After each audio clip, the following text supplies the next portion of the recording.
Today on Mad Goblin, we're making jewelry.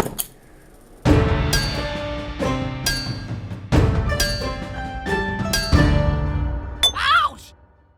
Hey guys, I'm Mike. I need to make a piece of jewelry. It's going to be a pendant with an underwater and beach theme to it. It's going to be made out of sterling silver with yellow gold features.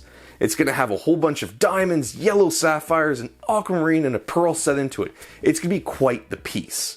Now, I've been doing this professionally for a long time, and I figured this would be a great opportunity to show you the process of hand forging and fabricating a piece of jewelry from scratch. So hold on to your butts and enjoy.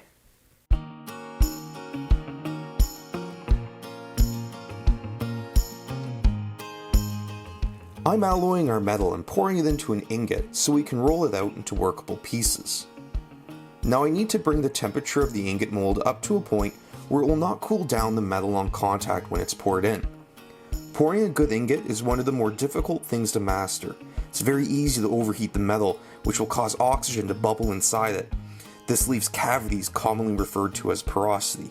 You want to pour your ingot at the right moment, right when the metal looks wet, but before it starts to spin and swirl.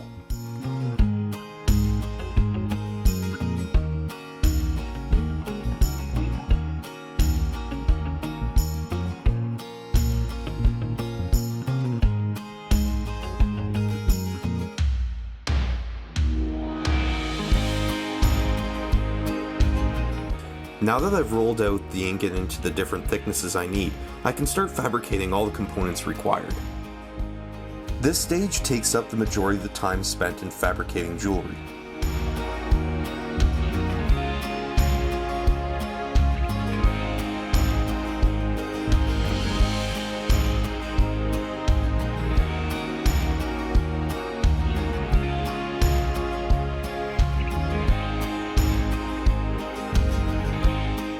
It's much more common now for goldsmiths to carve a wax or design the piece in CAD and have it cast. The biggest issue that I have with this is the time that it takes to do it. Sure, it's easier and cleaner to carve a wax, and a good CAD designer has a library of templates and pre-made pieces that lets them render it in a couple of hours.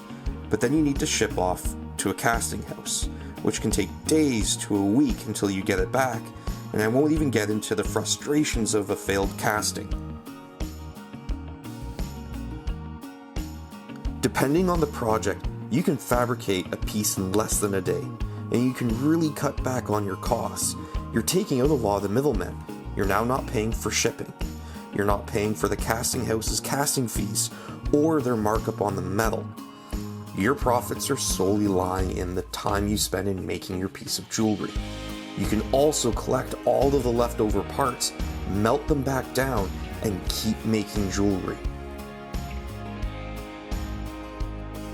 Another reason it's better to fabricate is that when I cut into the ingot, I can see if I have overheated the metal, and I can cut around any problem areas. Worst case scenario, I can re-pour the ingot. I can't do that with casting. If you have porosity, you are now spending the rest of your day trying to remove or hide it, and ultimately, you're left with an inferior product.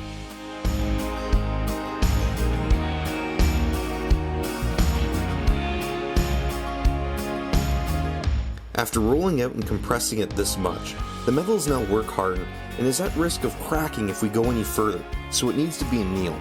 Annealing is the process of restoring the metal's damaged crystal structure through heat.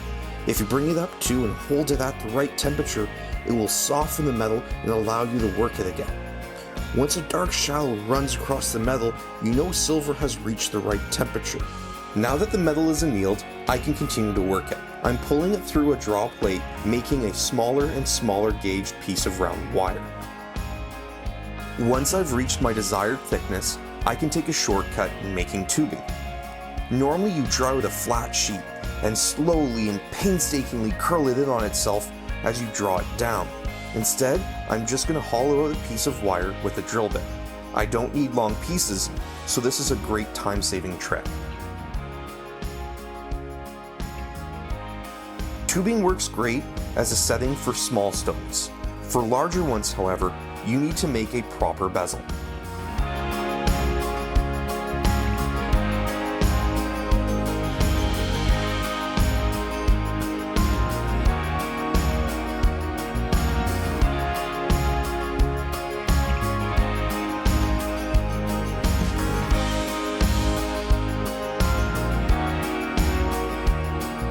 That green flame is from the methyl hydrate and borax being burnt off. This coats the metal, protecting it from the scale formed when it's heated. Now I can solder the bezel and finish it up.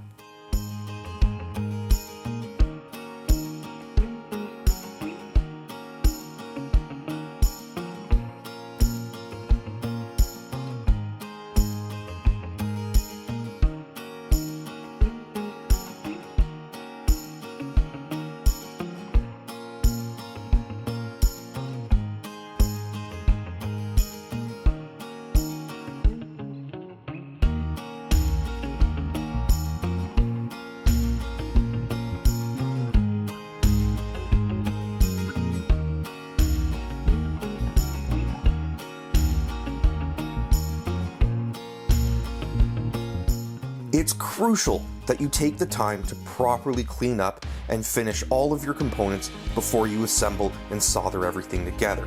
It's easier to do this beforehand and gives you a better looking finished piece.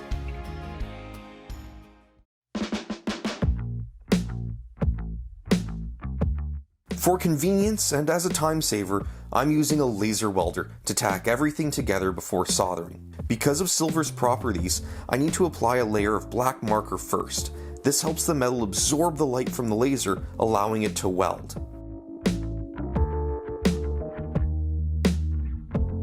Now I can easily solder all of those components.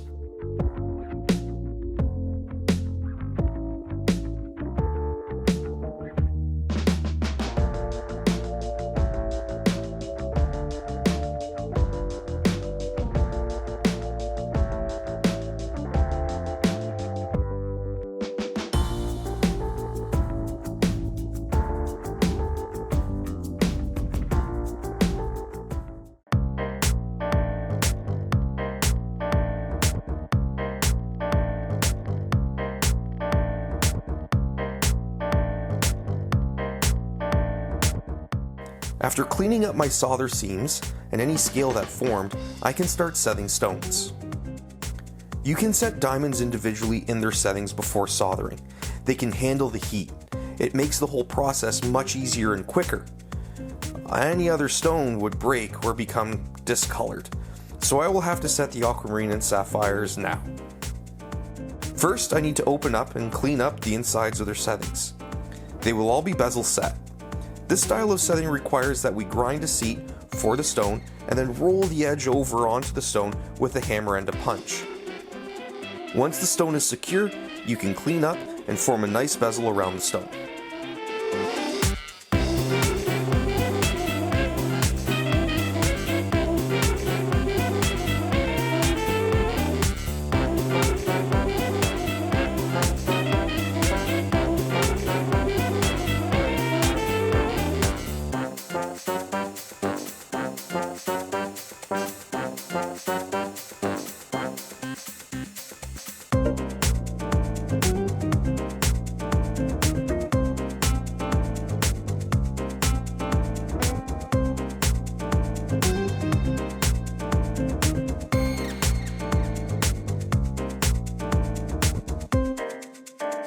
And now I get to do the whole process over and over again.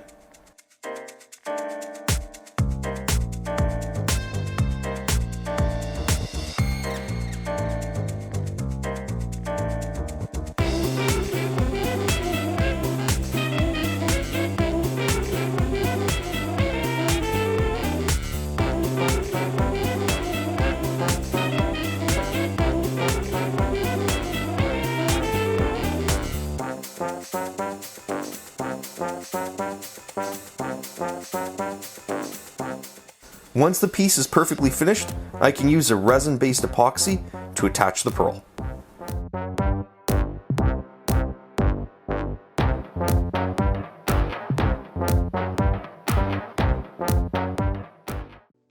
As you can see, a ton of work and time goes into making a piece of jewelry. It's something that often gets overlooked in an industry that focuses on mass production, but the end result is so worth it. Thank you so much for hanging out with us. Let's take a look at the final piece.